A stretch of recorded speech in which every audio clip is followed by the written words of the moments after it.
Comment démarrer quand on n'a pas de produit? Comment réussir à faire rentrer du chiffre d'affaires avant d'avoir créé son premier produit? Aujourd'hui, je vais partager une pépite qui est issue d'un livre que j'ai déjà expliqué.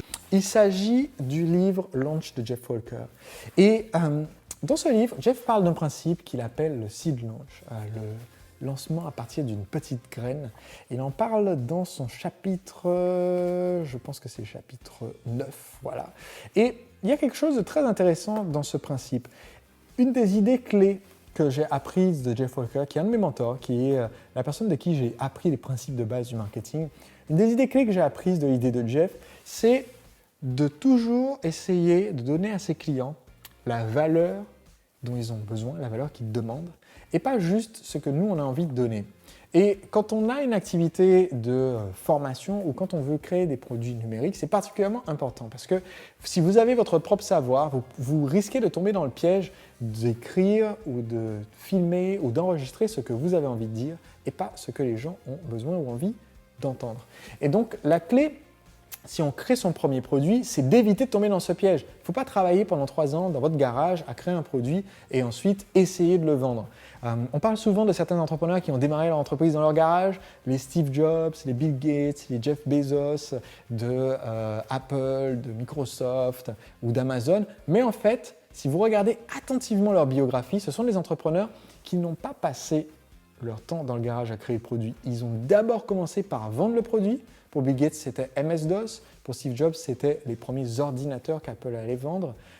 Ils ont commencé par d'abord vendre le produit et ensuite retourner dans leur garage pour créer le produit selon les spécifications que le client leur avait demandées.